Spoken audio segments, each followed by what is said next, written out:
Labis ang pangungulila ng mga magulang ng 4 na taong gulang na batang nasawi matapos mabaril sa Mandaluyong nitong bisperas ng bagong taon.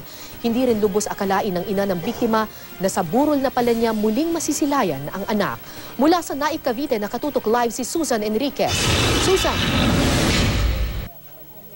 Abot-abot pa rin ang pagtangis ng pamilya ng 4 na taong gulang na batang lalaking namatay matapos mabaril ng sumpak noong bisperas ng bagong taon sa Mandaluyong City. Sa liblib na lugar na ito ng Barangay Tramo na Cavite, nakaburol si Rangelo Nimir.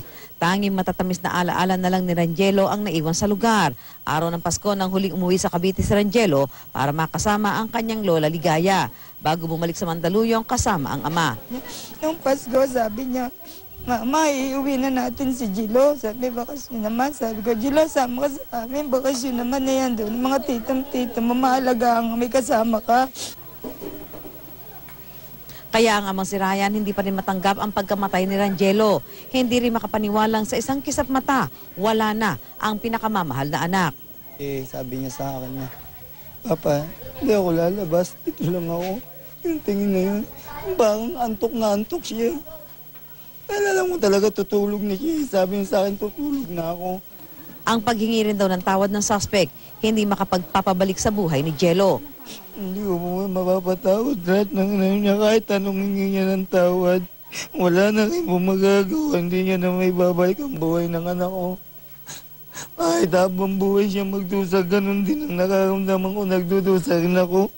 Kasi tuwing sasapit ng bagong taon, lagi ko siyang maalala. Ang mga kalaro ni Rangelo sa Mandaluyong sumama rin dito sa Cavite. Hindi na raw muna sila papasok at hihintaying mailibing si Jello. Noon namin makakasama na si Jelly, ngayon na lang po eh.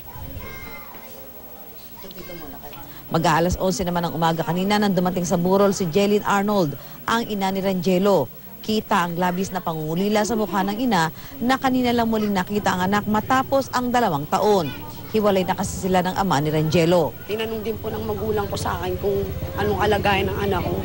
Wala naman ako maibalita kasi hindi ko na rin po nalalaman kung anong kalagayan nila dahil wala na po sila dito sa Naik eh.